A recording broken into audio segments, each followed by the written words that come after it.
This is Feminist Wellness, and I'm your host, nurse practitioner, functional medicine expert, and life coach, Victoria Albina.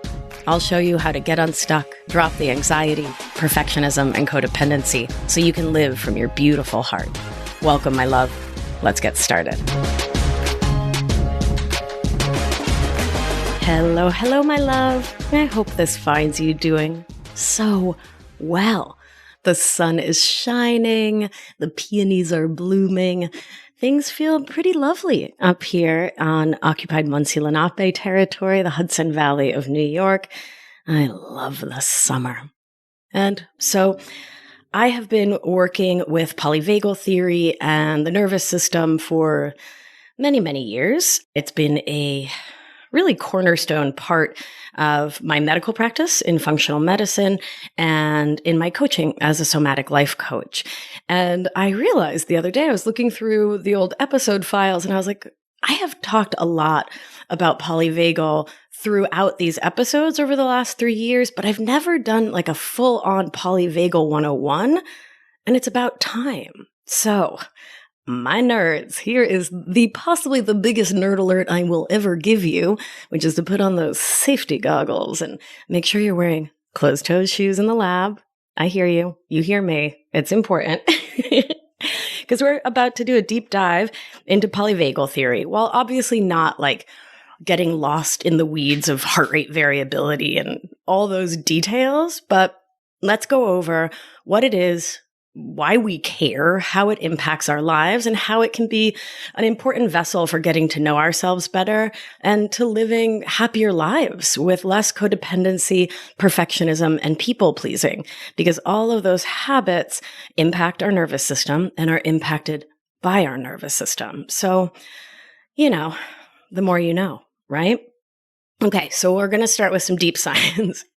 So polyvagal theory, as we think about it now, is the work of Dr. Stephen Porges, PhD. It was proposed in 1994. And so he studied heart rate variability in neonates in the neonatal ICU.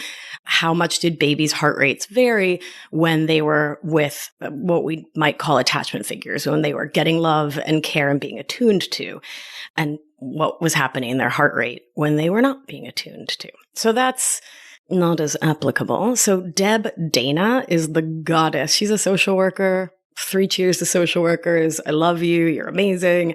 And she puts it into English. So if you want to learn more, come to my workshops and check out Deb Dana's books. They are phenomenal. And for like the hardcore nerds, read Porges. Why not? But it's not so much in English. It's definitely in nerd. Okay. So polyvagal theory. Poly means many. Vagus, or vagal, means wanderer in Latin. And so it's the wandering nerve. So it goes from the old cranium, from the brain, down through the middle of the animal, that is you, and it innervates or gives nerve function to everything it finds along its path. Some of those things include thyroid function, swallowing, digestive function, diaphragmatic action, heart rate variability, breathing, digestion, I already said, but I'm going to say it again because it's a big part of this, reproductive function, endocrine function, immune function.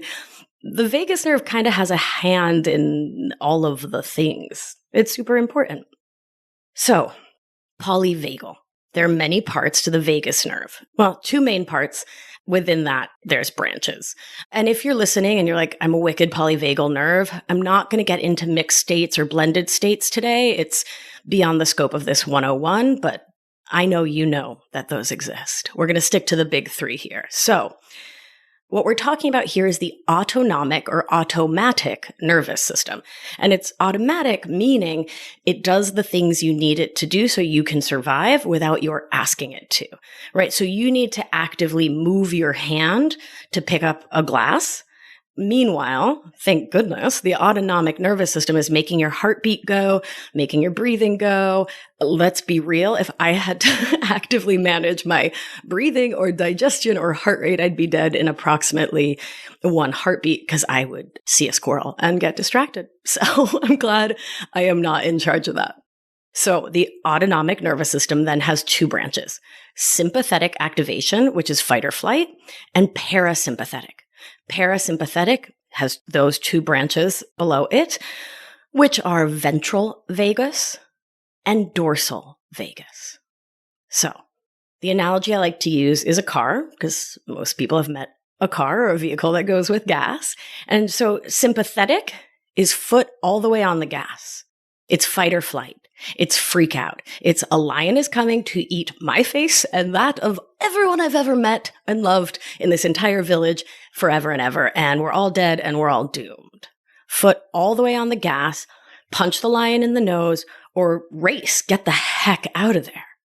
Parasympathetic, which has ventral vagus, which is safe and social, you've heard me refer to this 1,000 times, is balanced or regulated. Your foot's on the gas a little bit, little on the brake, gas, brake for folks who drive stick. 3 cheers for people who know how to drive a stick shift. I'm so glad I learned how to do that. It's a very pleasant experience. Ventral vagus is like driving stick shift, right? You're changing gears, you got a little gas, a little brake. You're safe when you're in ventral. You feel social, you feel connected, you feel available to the world. The third state, which is the second part of parasympathetic, is dorsal. And dorsal is foot all the way off the gas, foot all the way on the brake. And again, for those who are polyvagal nerds, we're not talking about ventral brake here. We're using a metaphor. So when you're in dorsal, you are shut down, you are frozen, you are checked out, the brake's on, the parking brake is on. You're just not available. So I'm going to get into detail about what these three mean. But when we talk about nervous system regulation, it's about balancing the gas and the brake. And this matters because it allows us to have some active capacity to manage our nervous system, to be in charge of our nervous system, even knowing, right, within the context of it being automatic. So our natural state as pack animals is ventral vagal. That's our steady state. Deb Dana refers to it as home. Safe, social, we're good, we're hanging out, we're with people we love and trust, we're with animals, plants, resources. We feel good. So we all start there, even when there is a moment of threat. So this is the system that controls the body and our reaction and response to threats. There is this superpower within us called Neuroception, and Neuroception is our understanding of what is safe and what is not. It's a threat detector, and I like to think of it as a lifeguard on a rocky shore watching all the swimmers out swimming in the water and deciding that one looks safe, that one's questionable, that one's drowning. So, from ventral vagus, that lifeguard is neurocepting the beach, watching all the swimmers, and if someone looks like they're in danger, it will get activated and will go into sympathetic, mobilization energy. The lifeguard will stand up in their chair, they may jump down, they may blow their whistle, grab their that red buoy thingy they all wear, and they'll prepare to run out into the water if that's what's necessary. I know, reach, throw, don't go. But anyway, yes, I was a high school lifeguard and a swim teacher. What's up, JCC of Rhode Island? That's where I learned to swim and became a swim teacher. But anyway, I digress as usual. So sympathetic is fight, flight. It's get up and go. It's a natural, normal part of life to have some sympathetic activation. It's the thing that helps you get out of bed in the morning, put on pants, get going. And in an extreme of danger, when we neurocept danger, it's what makes us go into high levels of anxiety, of worry, even panic. So panic attacks, feeling racy, jittery, like your hands are clammy, but moving really fast, that racy feeling, that is sympathetic. Let's take a breath. That long, slow out brings you into parasympathetic. We like that. So if that doesn't work, if all the reach, throw, don't go, if all the lifeguard racing out there doesn't work, well, here's where my metaphor falls apart. Damn it. The final state is dorsal. And so dorsal is a collapse state or a freeze state, which is saying my fighting, my flighting doesn't work anymore. It's not what's going to save me. So I'm going to play dead. I'm going to pretend I'm not even here so that the predator whatever has been neurocepted as the predator or the threat will leave me alone. And, the example that's often used in the nervous system world is a gazelle. So she's running across the Serengeti or whatever savanna, and a lion catches her ankle. She will fall to the ground. But she first saw the lion. She neurocepted a lion. She fight or flighted. She's a gazelle. She's not going to fight a lion. So she flighted. She started busting a move out of there, running as fast as she could. Should the lioness, because it's the lionesses that hunt, catch her by the ankle, she'll collapse to the ground and play dead. In that state, heart rate slows, breathing slows, our pain receptors are downregulated, so we don't feel as much emotional pain or physical pain, and we look dead to a predator. The lioness will then feel triumphant in all her lioness glory and will go get her cubs for this delicious meal of gazelle. Once she neurocepts the lack of danger, the lioness has left the building, she will stand up, shake her whole body, and take off running, right? So when she's playing dead, she's playing dorsal, dead, dorsal, freeze response. And then she brings in some sympathetic activation, some mobilization energy, which is run by adrenaline, norepinephrine, and eventually cortisol. It's a late stage molecule, but stay with me. And with that mobilization energy, she's able to have enough get up and go to get up and go.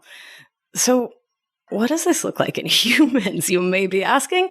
Because most of my listeners are not gazelles. I haven't done a formal study, but the predominance are humans. So what does this look like in us? Well, like I was saying, sympathetic can look anxious. It can look activated. It can look like your mind is racing. Everything's fast. And when you're in sympathetic, your foot's on the brake. You don't feel social. You don't want to connect. Ideation is limited. Like you can't come up with solutions. You can't really even properly think about the problem. And if you do, you're just ruminating and spinning and spiraling in it. And you don't really want to see people. I mean, you might because you're lonely, but peopling. I'm in dorsal. It's just all too much. And so the reason why we're talking about this is because of, my goodness, so many reasons. So first, we need to understand what's going on in our nervous systems if we are to change how this shows up in our lives. So let's say you're in a relationship with someone and you're trying to have a conversation with them and they keep looking out the window or looking at their phone or they're otherwise feeling distracted. Your nervous system might respond to that with activation energy if that is similar to a painful experience from childhood. If that feels like my parents didn't listen to me, I was negated in my emotions, I didn't feel attuned to when I was sharing something important, and you may go whoosh in just 2 seconds.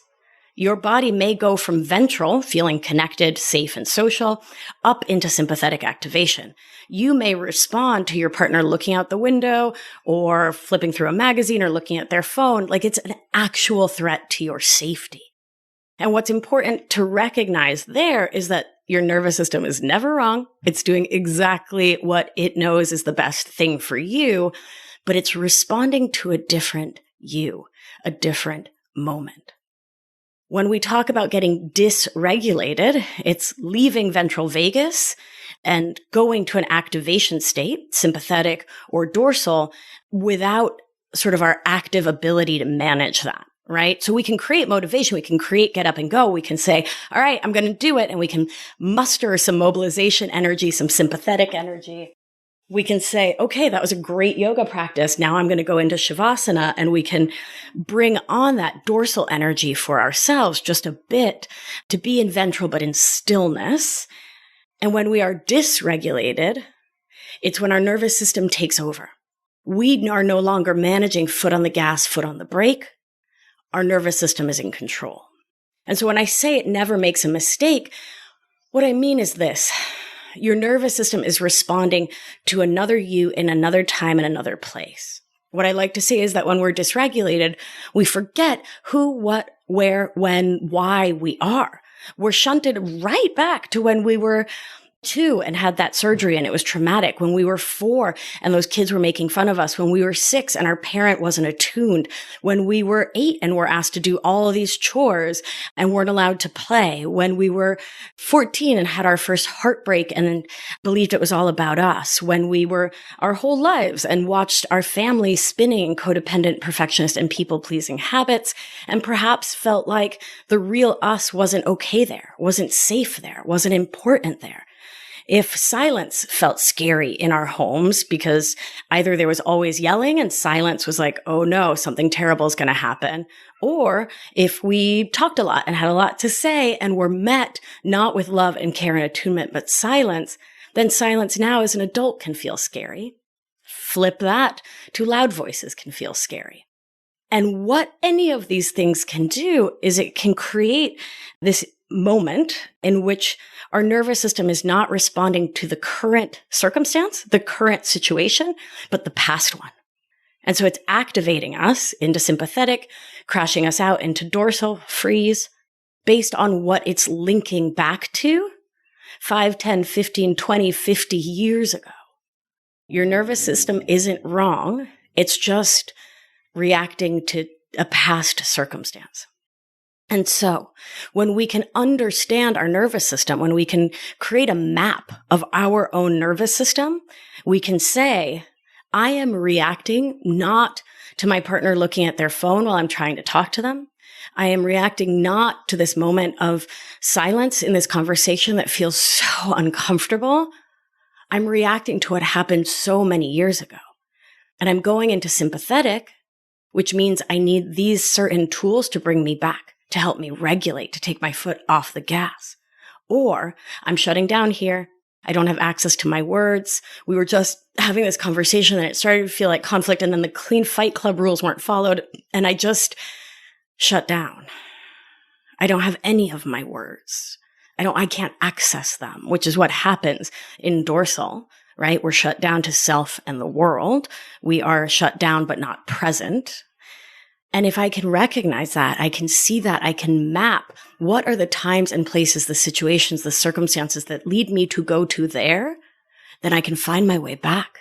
I can find my way home to ventral vagus. I can come back into my own body, into presence.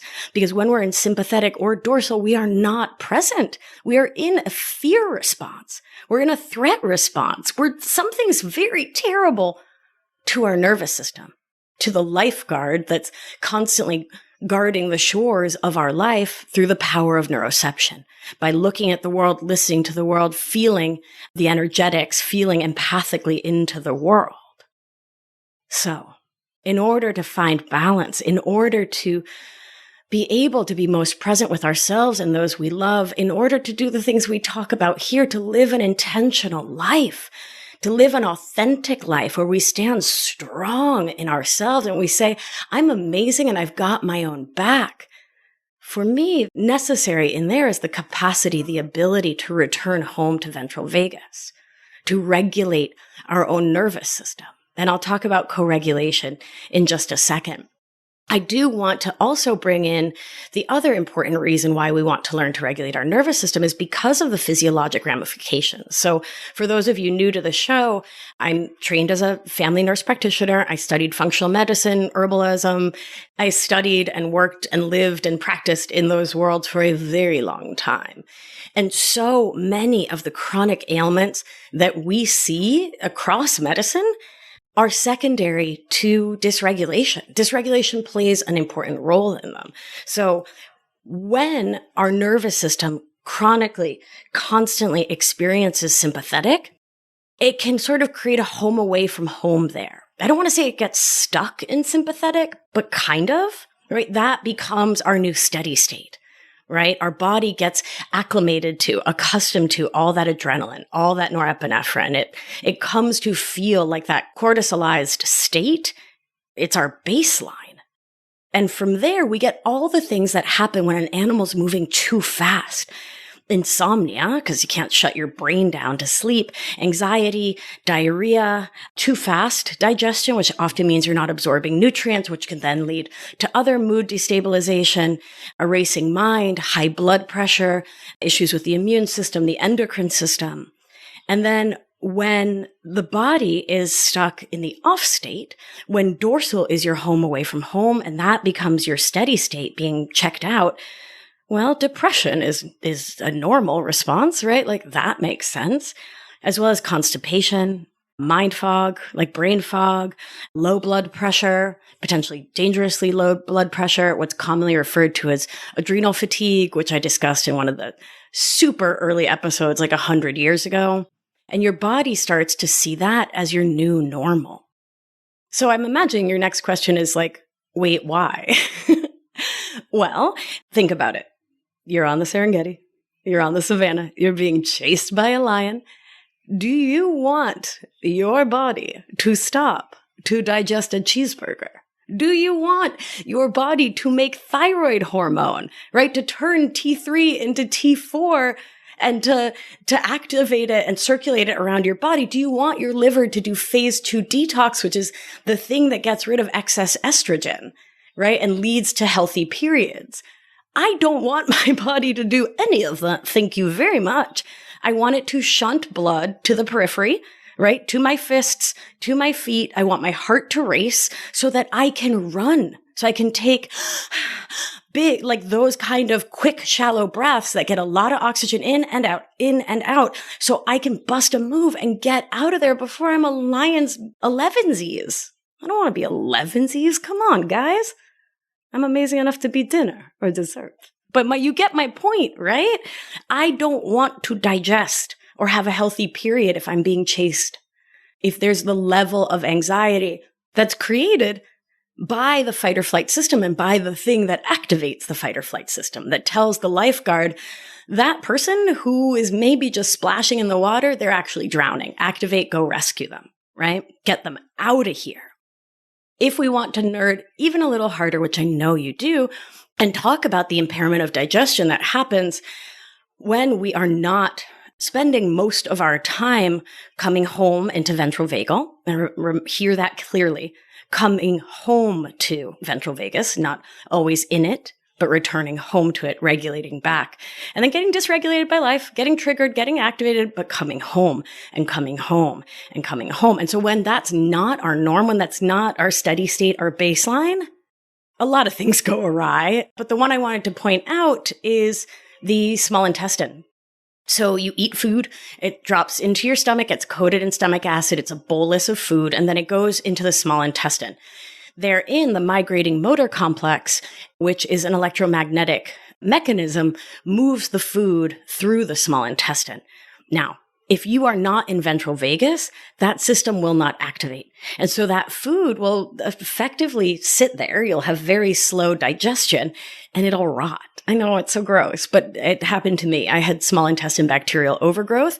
And so bacteria can grow on that food. And all of a sudden you have this proliferation of bacteria in the small intestine, which then when that food eventually makes its way into the large intestine, your body doesn't want to do peristalsis, the muscular movement of food through the large intestine. It's like, again, are you kidding me?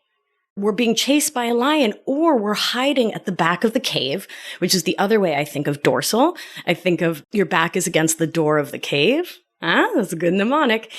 You're in dorsal, you're collapsed. We're not digesting. Like, don't be a silly goose. We're not absorbing, adsorbing. We're not doing metabolism and catabolism. Get out of here, right? And so when we think about the literature on depression and anxiety, there is so much pointing to deficiencies in different nutrients, minerals, vitamins, and how that's correlated with mood impairment, with depression, with anxiety, with insomnia. And when we back it up, we can see how much it's directly correlated with the state of our nervous system. I mean, and also the patriarchy and white settler colonialism and a multitude of systems of oppression, but also the nervous system. Also growing up in codependency, perfectionism, and people-pleasing, and also the nervous system, right? It's not an either or, it's a both and. So There's a whole lot of nerd. I think it's great to take a moment and to breathe with me if you feel so moved. So I'm going to take a breath in and I'm going to focus on that long, slow out because that's what helps to bring us into regulation and into ventral vagus. So breath in, long, slow out. And I like to make a noise or hum on the out. It helps to stimulate the vagus nerve, bring us on home, in and out. So, the work that I do in my coaching, the work we do in Anchored, is to help us to map our nervous system so we know what our nervous system is up to. And I bring in somatics because we can't change how we're responding in life if we don't know how our nervous system is reacting. So we need to know what embodied regulation feels like, what it feels like, what the felt physical sensation is of being in the ventral vagal complex so that we know what sensation to come home to, right? Likewise, we need to know what it feels like to be in the sympathetic nervous system, to have that fight or flight so we can come home from it to ventral vagus. So too, we need to know what the dorsal vagal complex feels like in our bodies so we can come home, so we can find our way home, and so that we can explain to ourselves and a partner, it's not that I'm broken. It's not that I need to be fixed. There's no problem with me. I just have this pattern in my nervous system in which certain things activate my neuroception to scream out danger. She's drowning. They are being chased, right? And so too, I have these patterns in my nervous system that say this thing is a life threat that's worthy of playing dead. The feigned death response that is dorsal, which is the evolutionarily oldest part of our nervous system and is the most extreme. It's the most extreme to go into that deep a shutdown. The body doesn't like to do it, but it will if needed. So when you can recognize it's not you, it's your nervous system, from there, you can just drop so much guilt, so much blame, so much shame, and can realize that these are patterns that you can interact with to change, to shift. These are patterns that you can regulate, that you can impact, that you can have ownership of, right? And so I bring nervous system work. It's a deep, huge part of the coaching that I do. The thought work protocol, as I use it now, we look at the circumstance and then we look at our nervous system reaction. And then we look at our thought. So I used to talk about it as circumstance, thought, feeling, action, result. And now I've been working with the nervous system in my coaching for 100 years, 101 actually, but hadn't really put it into the thought work protocol as its own line until this last year. And so I put it in above the T line, above thinking, because a circumstance happens, life happens, and like we talked about, your body thinks you're in some other time or place. You're someone or somewhere else. You're some older version of you. Well, I'm not going to complicate us with epigenetics, but intergenerational trauma can play a role here too, and we get activated. And so then we have a nervous system reaction that happens automatically in a split little second, and that nervous system reaction is what then allows us to have a thought about that circumstance. So let me break this down for you. In the nervous system world, we say story follows state. So the state of your nervous system dictates the narrative that you have access to. So let's say you're at the top of a roller coaster and you're like, this is fine. I feel safe and social here. I'm in ventral vagus.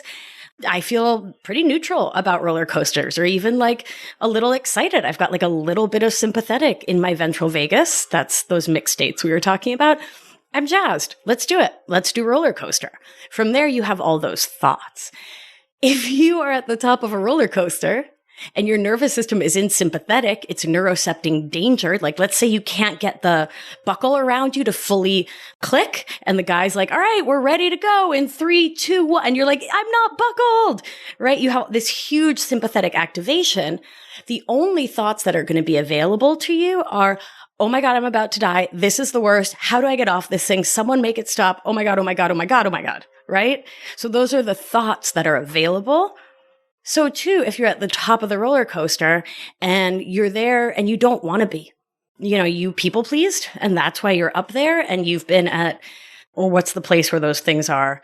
I almost said arcade. You're at the amusement park, and you've been there all day, but you don't want to be, but you're doing it to try to keep someone else happy from your codependent thinking.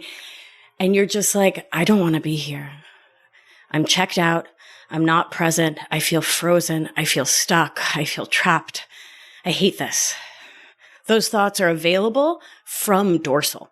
Those are the thoughts that your brain is going to hand you. So I like to think of it like an old school card catalog back in the library. Who remembers that? I am of that era. And so you'd go into the library and you want to look at a book called All About Aardvarks. And so you'd look in the A's and you'd go ALL and you'd find your book. And so then you've got a card that's got the story of that book, right? And so our nervous system, our minds and our bodies interact, and your brain holds this card catalog of all these different thoughts, and your nervous system tells it which one to pick out and to hand to you. So there's different cards from ventral, sympathetic, and dorsal, right? That makes a lot of sense. So I bring this into thought work as an active part of the thought work protocol, because if we're leaving the nervous system out, we're leaving out a huge part of our lived experience as humans, right? And when we can recognize nervous system first, we can recognize the automatic thoughts that come from that nervous system state, and we can do the things that help us to get home into ventral vagus. So from there, we can create our intentional protocol. We can, from there, choose the next thought that we want to think on purpose, the feeling we want to have, the action we want to take, and the result we want to create, but only once we've regulated our nervous system. Because without nervous system regulation, in my experience, and I've coached hundreds of clients through this version, this model, using the nervous system so actively. Without the nervous system there, it just doesn't work. It doesn't stick, right? The nervous system, the body will always reject the new thought until the nervous system is in ventral vagus when you connect in with that new thought. So that is another reason why this is so important. So we can understand ourselves, so we can work with thought work in a way that is nervous system and thus trauma informed or trauma conscious. And so we can bring compassion, care, and love to the people in our world, to our partners, our parents, our kids, our friends, folks in our community, and can understand that someone may be saying what they're saying, how they're saying it, from a nervous system reaction. And that helps us to bring in curiosity, care, compassion, and love, which lets us be a more kind and emotionally generous member of all of our communities, right? That's a beautiful thing. And I'll also say for parents out there, I watch my sister responding to her kids. My sister, Victoria Albina, is also a life coach. It runs in the family. She's a parenting coach. And I watch her having this consciousness of her kids' nervous systems. And she'll say to me like, oh, he's going a little dorsal. I'm going to get in there for a second. Or like, he's getting sympathetic, but I think he knows how to handle this one. I'm going to give him a little space, right? I'm going to stand on the side and lovingly support him. And I'll be there to co-regulate with him if he needs it. And that's a beautiful gift to give our children. So for parents, teachers, folks with nibblings, anyone interacting with kids, it's such a gift. And so that brings me to our final topic for today, which is co-regulation. So regulation, as we discussed, is a little foot on the gas, a little foot on the brake, being able to regulate how much of each is happening. And we can regulate ourselves and we can co-regulate with others, which means that when what's going on in our nervous system is more than we can manage or regulate on our own, we can turn to safe, trusted, empathic people in our lives to witness us, to support us, to give us touch if that feels good. Like I love to co-regulate with a hug. We can turn to people in our lives and say, I would like some support right now. My partner is so sweet. They came home the other day and they said they were coming over for dinner and they were like, hey, I just had this really intense work thing. Can we co-regulate for a minute? And it was so beautiful. It was such a beautiful moment. So we can co-regulate with other humans. And if there aren't other humans around, we can co-regulate with pets, with plants, with Pachamama, with Mother Nature. We can co-regulate with any of the resources that I talked about in episode 135, attachment and nervous system resourcing. So a resource can be an idea, a notion, an energetic, and it's yours to connect with and to use to support you and your nervous system so you can come home into ventral vagal anytime you want or need. I have so much more to say about this. I really can talk all about all this nerdetry of the nervous system for hours and hours, but this episode's getting long and I want to give you and your nervous system a break so you can really take this all in, really get solid in it. And I'd also like to give you homework, which is to begin to bring your awareness to those moments throughout your day, throughout your week, throughout your month, where you go into dorsal, where something happens and you are able to stay in ventral vagus. I just want to invite you to be your own empathic witness, to be your own kind and loving witness to your nervous system. If thoughts come up and you want to write them down, go for it. If you know the thought work protocol and you want to use it, go for it. But what I really want to invite you to do is just to bear witness to your nervous system. What are the felt sensations of each state? What happens in your body in each state? What happens in your mind? Like, what is it like in each state? And just take note. Mark it as the felt experience in your body. And if words come, mark those too, write those down. But it really starts with getting present to your own felt experience. And you can learn to regulate from there. And I will keep sharing so many tools and tips for regulation. And the first one is this. If you go to victoriaalbina.com, right at the top of the page, there's a teal bar. If you click it where it says free meditations, it'll take you to the page where you put in your name and your email. And you can download a suite of free meditations that includes an orienting exercise. And orienting is one of my favorite nervous system resourcing mechanisms. It's a beautiful practice and you can download it for free. You kind of can't beat that price. So why not go get it at victoriaalbina.com. All right, my loves, thank you for listening. Thank you for nerding out with me. God, I love this stuff. I love humans and our human behavior and how and why we do the things we do. It's endlessly fascinating. It's a good thing I do the job I do. I'd be sad as an accountant. No diss to accountants. I love mine. I just mean, this is the thing that lights me up. I love coaching the very mostest. And if you are loving all this nerdy talk and want to dive deeper, that's what we do in Anchored. We map our nervous system. We make this nervous system work a profound part of our thought work. We get somatic from day one, and we start to map our own felt experience in our bodies. We come into this profound understanding of the interplay between mind, body, nervous system, inner children, protector parts. We do it all. And we do it for 6 months in a loving, kind, generous, amazingly supportive community where you can get coached by me every single weekday for 6 months. How amazing is that? You kind of can't beat it. So if you're ready to take that dive into learning about your nervous system and getting coached in a somatic way, a body-based way, if you're done with living from the neck up and want to live a truly embodied life, you're going to want to check out Anchored. Head on over to victoriaalbina.com/anchored to apply for the August cohort now. It is filling up every day. So if you're interested, now's the time. Why not? Come join us. All right, my beauties, let's do what we do. Gentle hand on your heart should you feel so moved. And remember, you are safe. You are held. You are loved. Be well. And I'll talk to you soon. If you've been enjoying the show and learning a ton, it's time to apply it with my expert guidance so you can live life with intention without the anxiety, overwhelm, and resentment so you can get unstuck. You're not going to want to miss the opportunity to join my exclusive intimate group coaching program. So head on over to victoriaalbina.com/masterclass to grab your seat now. See you there. It's going to be a good one.